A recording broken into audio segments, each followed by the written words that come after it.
Hi, my name is Sheva Carr, and I'm a co-director at HeartMath Healthcare, where we bring 35 years of peer-reviewed research and the tools we've developed based on that research to build resilience for healthcare workers on the front lines.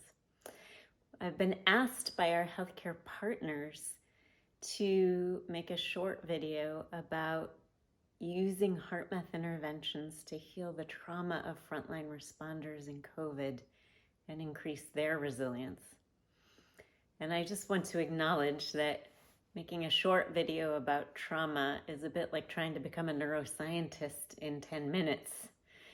So if you can forgive the oversimplification of brevity, filled with the addition of compassion and appreciation for the heroic efforts our very human healthcare workers are being required to make on the front lines of this pandemic, then I'm going to endeavor to show you how HeartMath interventions give us as healthcare workers a ray of hope in this chaos.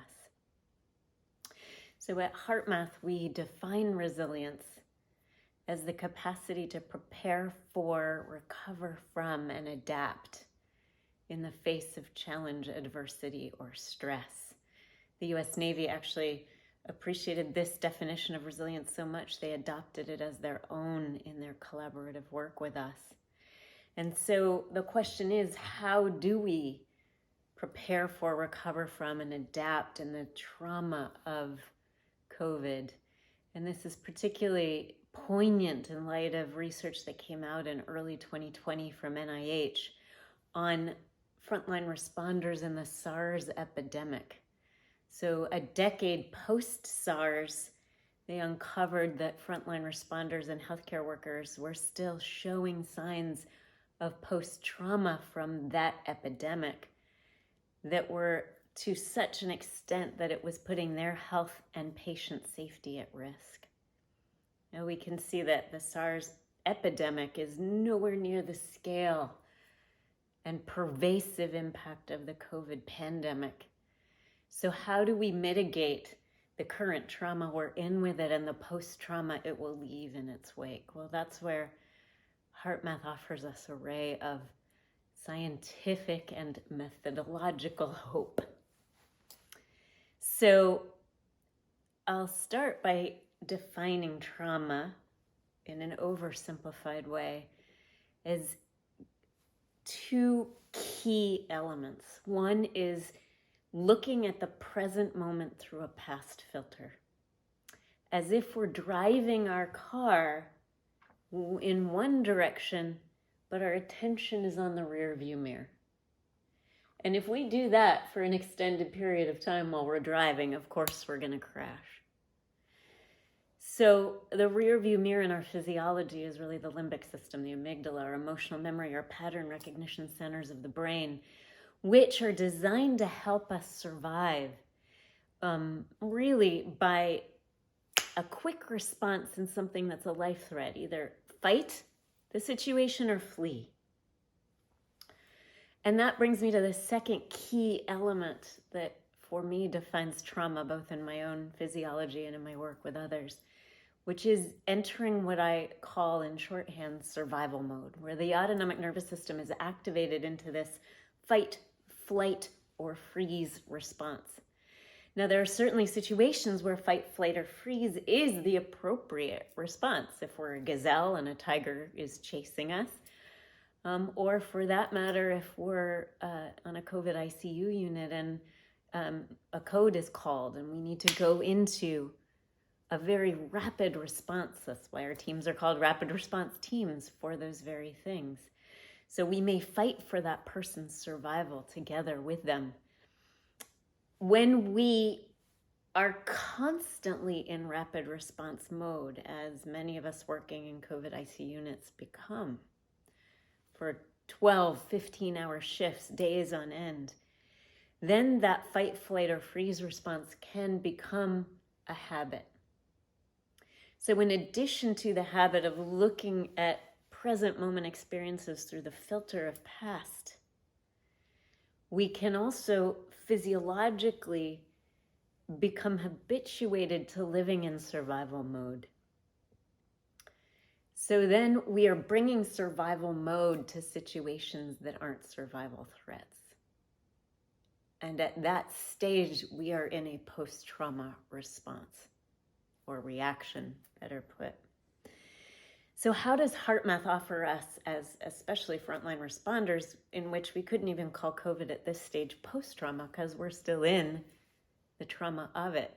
How does HeartMath offer us a ray of hope? Well, in my years in medical school, first of all, I never learned that the heart has a brain, which it does, its own proteins, neurotransmitters, support cells, its own intrinsic cardiac nervous system with an intelligence all its own.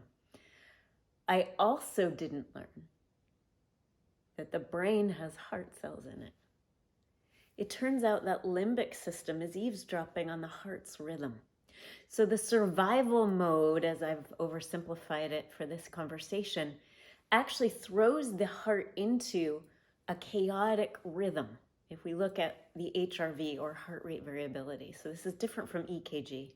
This is the beat-to-beat changes in the rhythm of the heart, which we want to be very coherent, like a sine curve, smooth and responsive, a little gas, a little brake, the autonomic nervous system responding to the demand with finesse, whatever demand is in front of us. In survival mode, that rhythm becomes chaotic, and it's like we've got one foot on the gas and one foot on the brake, and we become incoherent ourselves in that mode. That leads to some of the data we're getting on post-trauma yielding lack of safety, medical error, miscommunication, and of course, exhaustion and burnout. When we learn to self-regulate our heart rate variability, which we can do in a heartbeat, and I'm going to do with you in this short video. When we learn to self-regulate our heart rate variability, that sends a signal up the vagus nerve and along 4 other pathways, including these pacemaker cells in the thalamus that eavesdrop on the heart. And the brain gets the signal, and the autonomic nervous system gets the signal, our life's not in immediate danger, even if this patient's life is. So we can afford to remain poised and calm and run our energy in an optimally efficient way, which mitigates our own burnout, produces more resilience and ease and regeneration in our own system, and actually makes us more effective at intervening on behalf of that patient. So we'll do this together right now. This quick coherence technique that quickly shifts us from that fight, flight, freeze response into autonomic optimization or physiological coherence. By simply focusing our attention on the area around the heart, the chest area. Imagining the breath is flowing in through the heart and out through the heart, breathing a little slower and deeper than usual. If you find it helpful, you can count to 5 as you breathe in and count to 5 as you breathe out. With that heart-focused breathing, if there's anything at all that you can be grateful for right now, appreciating yourself, your colleagues, especially yourself for caring enough to get into healthcare in the first place. Breathing that appreciation in through the heart and out through the heart. And if that is out of reach right now, just breathing genuine care or compassion in through the heart and out through the heart begins to rebalance the autonomic nervous system and create physiological coherence. As you do that breathing, you could just quietly observe any changes that you notice in your body, emotions, or thoughts. That single shift can change up to 1,400 things in your physiology. That quick coherence technique is one of 35 interventions or tools we bring into healthcare settings because they're designed to be done in the midst of the demands on us. We don't have to go to Bora Bora to balance our nervous system. We got to breathe anyway. So we can do quick coherence as we're intubating a patient, as we're at a hand washing station, or changing our PPE. So these tools have lent themselves to working very well in a volatile and uncertain, high demand environment like what we're facing as healthcare workers on the front lines of COVID. And when you have a whole organization of healthcare workers doing this all together at one time, then we see radical changes in all kinds of data, from healthcare worker burnout to better health outcomes for both healthcare workers and their patients, and more. I want to tell you, if you'd like to learn more, we have many free resources available for our frontline heroes at destress@heartmath.com if you write to us there. I just want to close this video by saying I came to this work with very severe post-traumatic stress myself from being an aid worker in a war zone, and holding dying children in my arms who I felt responsible for and who I could not save.